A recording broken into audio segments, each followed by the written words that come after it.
de ces 10 dernières années, le nombre de mariages célébrés en France a continué de diminuer, tandis que le nombre de divorces ne fait qu'augmenter.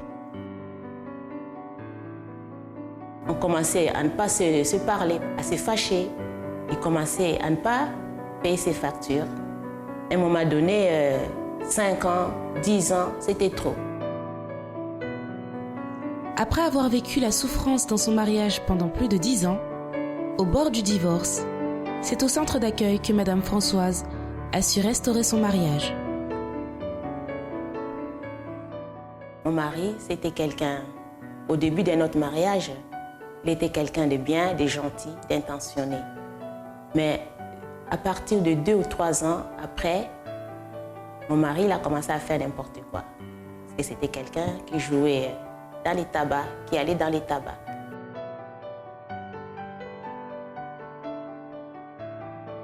Il commençait à ne pas payer ses factures, les loyers, toutes les factures de la maison.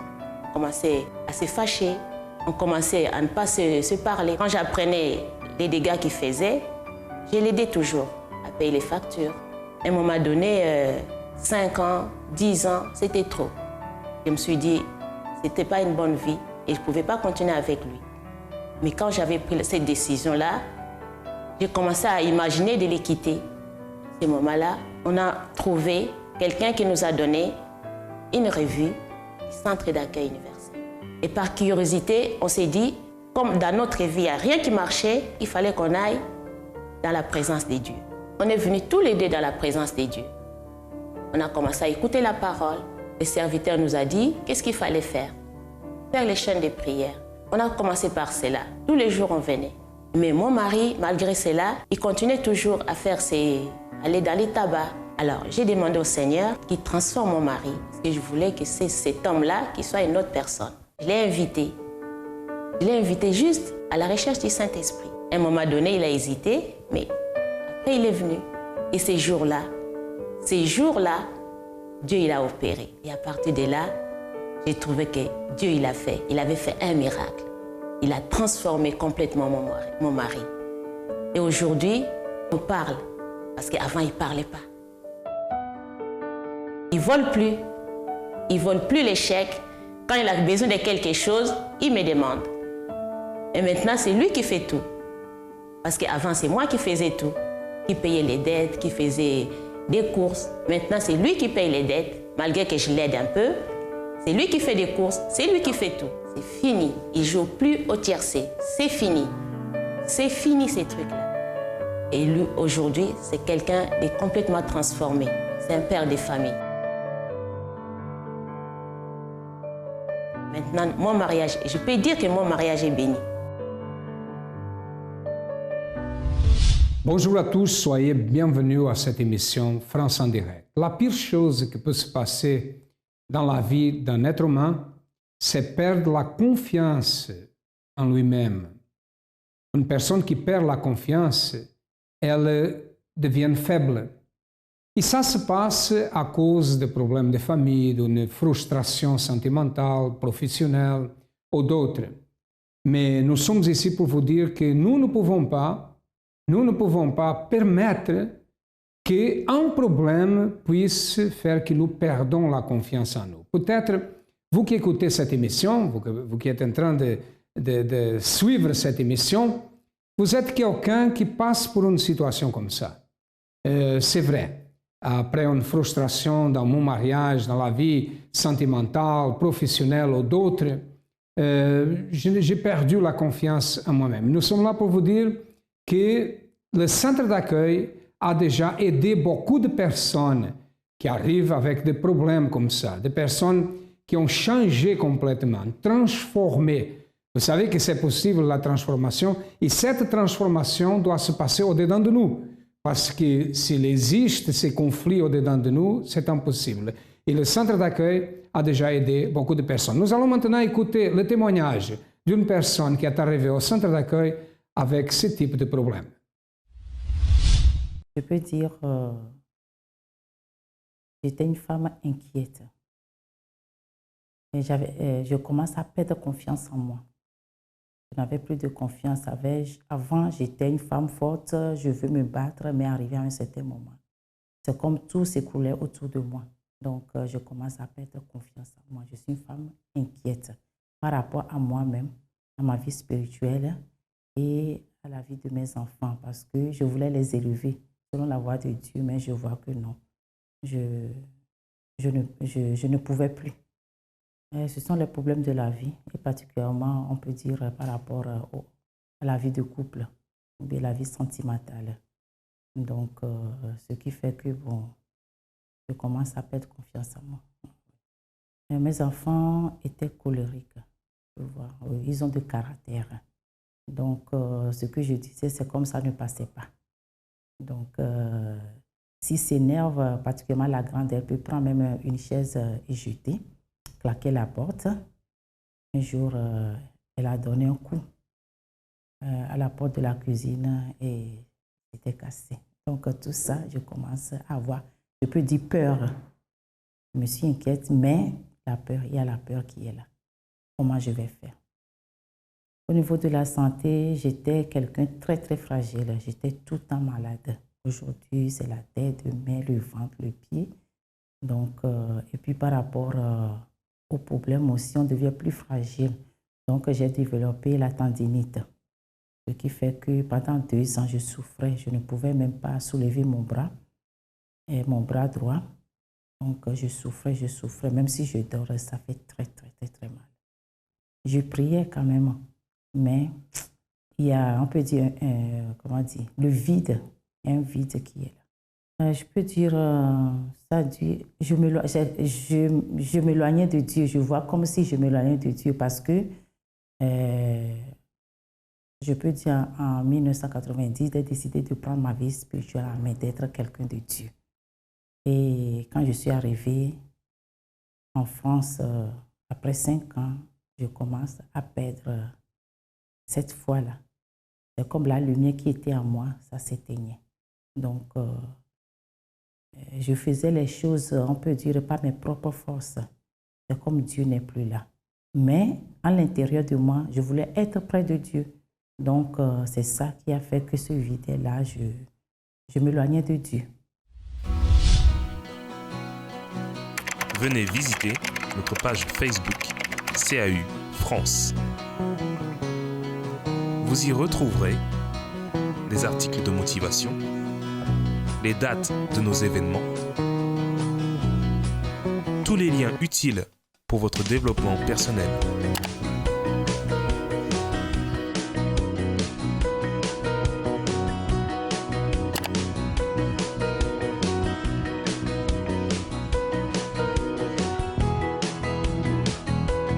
Centre d'accueil, parce que nous croyons en vous comme personne. Agnès est arrivée au centre d'accueil avec ce type de problème. Elle n'avait pas de confiance. Pourquoi?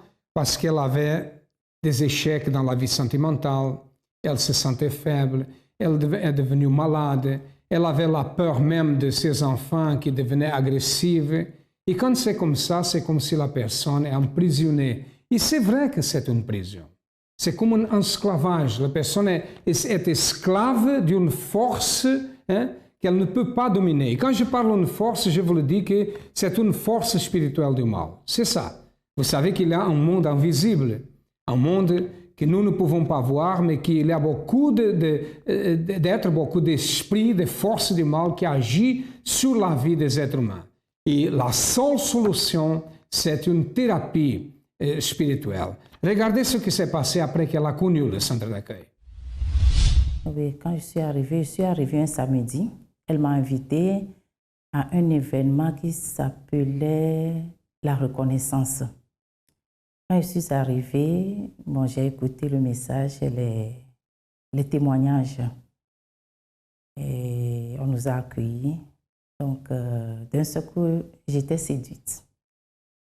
Donc, le pasteur a dit que le lendemain, dimanche, il y aura un enseignement sur la foi. Comme je commence à perdre ma foi, je dis, je vais revenir. Et je suis revenue. Donc, moi-même, j'ai décidé de commencer à faire les chaînes de prière. Donc, lundi, je suis encore revenue. Donc, pendant 2 mois et demi, je suis à l'église, tous les propos, toutes les campagnes d'Israël, je participe. J'ai participé parce que j'ai cru à la parole des hommes de Dieu, parce que j'ai vu que c'est une opportunité qu'on nous donne. J'ai retrouvé et je retrouve la femme que je voulais être, particulièrement au niveau spirituel. Maintenant, je me sens plus près de Dieu. J'ai cette assurance-là. Maintenant, ça se passe très, très bien. Les enfants aussi, je ne me préoccupe plus des enfants. Je remets tout entre les mains de Dieu. Et Dieu est en train de faire le travail à ma place. Les 2 filles, maintenant, ils sont dans le groupe jeune, ils s'investissent. D'accord, ils ne sont plus colériques. Bon, de temps en temps, on est des êtres humains, mais bon, ça se passe bien. Et maintenant, je peux dire qu'elles contrôlent, que c'est leur colère. À la santé, tout va bien, très très bien. Et je ne suis plus malade comme avant. Même s'il y a un petit truc, j'agis ma foi. Une année a exactement 52 semaines. Et cette année, qu'est-ce qui a changé dans votre vie? Tout a changé pour le meilleur ou pour le pire? Si votre réponse est pour le pire, alors le centre d'accueil est en train de consacrer pour vous 52 jours qui vont restaurer votre vie. Qu'est-ce qui a besoin d'être restauré dans votre vie? Votre famille, vos finances, votre santé, votre amour, votre vie spirituelle. Du 24 août au 15 octobre, 52 jours de reconstruction, de foi, de miracle, de persévérance et de recherche du Dieu vivant. Pour la restauration de vie de tous ceux qui croient. Nous ferons aussi 7 veillées, tous les vendredis, de 22h à 23h. Plus d'informations à travers notre ligne amie 24h au 01 53 35 85 12 ou à travers du site centredaccueil.net. Centre d'accueil, nous croyons en vous comme personne. Aujourd'hui, le centre d'accueil, c'est sa famille, sa maison. Pourquoi? Parce qu'Agnès a trouvé la solution, a été guérie, a été transformée. Aujourd'hui, elle a l'assurance, elle croit, elle avance, elle est une personne transformée complètement. Et la même chose peut se passer dans votre vie, vous savez. Les portes du centre d'accueil sont ouvertes du matin au soir, de lundi à lundi. Maintenant, nous allons écouter la parole de l'évêque Jules Freitas, le responsable du travail du centre d'accueil dans toute l'Europe, et après nous retournerons.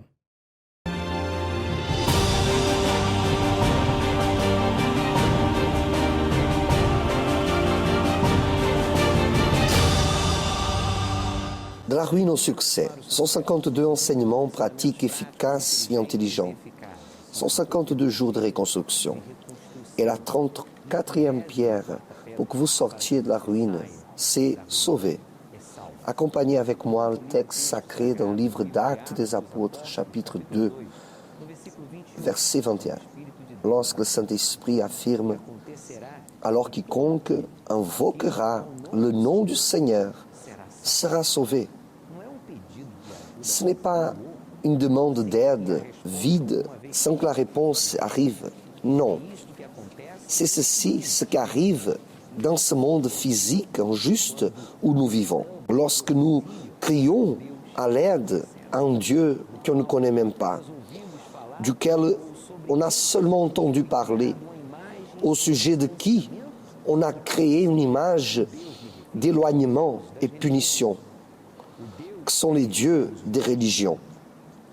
Mais le Dieu que nous connaissons, le Dieu de la Bible, le Dieu du centre d'accueil, le Dieu vivant, c'est celui-ci, celui qui sauve à n'importe quelle personne, qui invoque son nom. Et il ne fait pas de distinction ni montre de la préférence. Ce que Dieu fait question, c'est que votre foi soit intelligente, appuyée dans sa parole, et que vous soyez sincère. Sa préférence, c'est que vous soyez sincère.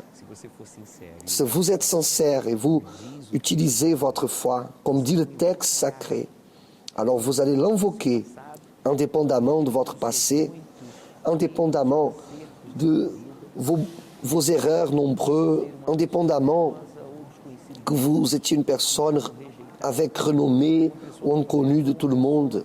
C'est une personne aimée ou rejetée, une personne analphabète ou une personne avec toutes sortes d'informations et diplômes, indépendamment que vous soyez une personne pauvre, économiquement parlant, ou une personne riche. Dieu, lorsqu'il voit dans la personne que lui invoque de la sincérité, lorsqu'il voit foi, alors il sauve. Parce que le plaisir de Dieu est en pardonner, le plaisir de Dieu est en sauver. Mais pour qu'il pardonne, il faut que la personne reconnaisse qu'elle a besoin de pardon. Pour que Dieu sauve quelqu'un, il faut que cette personne reconnaisse qu'elle est perdue. Et c'est pour cela que c'est écrit, et je vais relire chapitre 2, verset 21, « Alors quiconque invoquera, cela dépendra de votre décision, de ma décision. La réaction de Dieu est selon notre action. Invoquera le futur. Alors quiconque invoquera, c'est-à-dire Dieu ne fait pas d'acception, il n'y a pas de préférence pour lui. Il exige la foi. Et il préfère que vous et moi, nous soyons humbles.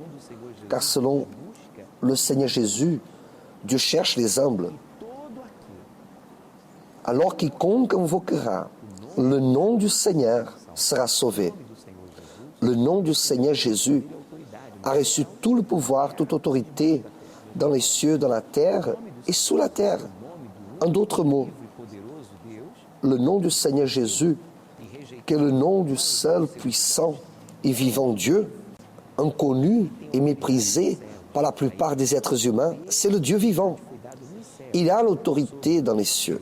À lui, tout le pouvoir et l'autorité a été donné dans les cieux, sur chérubins, archanges, les anges, ici sur la terre, sur tous les êtres humains, soit un roi, une reine, soit un président, un premier ministre, soit un médecin, un avocat, un juge, soit un père, soit une mère.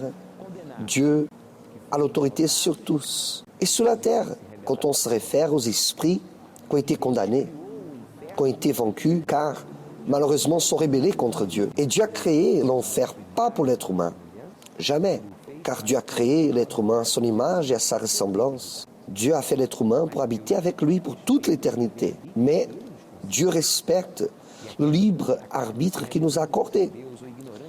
Et ceux qui choisissent de se rebeller contre lui ou ignorer son existence ou désobéir ses commandements, qui sont pour notre propre bien, les commandements de Dieu, c'est pour nous garder, nous protéger, pour qu'on profite d'une santé au maximum, d'une vie sentimentale au maximum, de votre vie familiale au maximum, de votre vie professionnelle au maximum, et surtout notre vie spirituelle. Mais beaucoup de personnes, par ignorance, voient les commandements de Dieu comme quelque chose qui leur empêche de faire ou d'être heureux, quand en réalité, c'est l'inverse. Mais si vous l'invoquez, dans ces 52 jours de reconstruction, vous serez sauvés, vous serez pardonnés, car vous serez en train de reconnaître vos erreurs, vos péchés. Et vous serez sauvés parce que vous reconnaissez que vous êtes perdus. Et seulement lui, il y a du salut. Alors invoquez le nom du Seigneur, parce que le nom du Dieu vivant, le Seigneur Jésus, a le pouvoir pour pardonner et pour sauver, protéger et guider tous nos pas à la victoire, jusqu'à qu'on arrive aux cieux, dans la présence de Dieu. Il veut faire beaucoup plus que vous pouvez imaginer, mais tout dépend à qui vous allez invoquer. C'est pour ça que je vous demande, est-ce que ce message vous a aidé? Alors partagez avec votre famille, vos amis, dans les réseaux sociaux. De la ruine au succès. 152 enseignements pratiques, intelligents et efficaces. 52 jours de reconstruction. Allez au centre d'accueil le plus proche de chez vous, encore aujourd'hui. Participez de ce propos de reconstruire votre vie, de la ruine au succès. Tout dépendra à qui vous allez vous allier. À demain.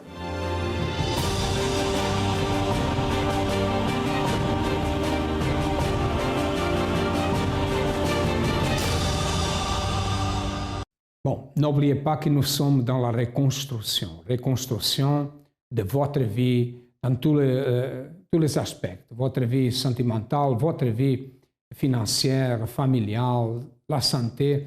C'est nécessaire que nous luttons pour que nous obtenions la victoire. Nous allons maintenant écouter le témoignage d'une personne qui a participé à la campagne d'Israël. Sachez que la campagne d'Israël a déjà la réalisation a déjà fait que beaucoup de personnes puissent réaliser ses rêves et ses objectifs. Avant d'arriver au centre d'accueil, déjà je venais de la Bretagne. Je n'avais pas de travail là-bas. C'était mes parents qui m'aidaient, qui subvenaient à mes besoins. Parce que c'était un peu difficile là-bas. Alors j'ai voulu venir sur Paris pour travailler, pour changer de vie, quoi. Et quand je suis venue sur Paris, j'avais un travail, j'avais un CDI, j'avais tout, mais là, c'était le problème de logement.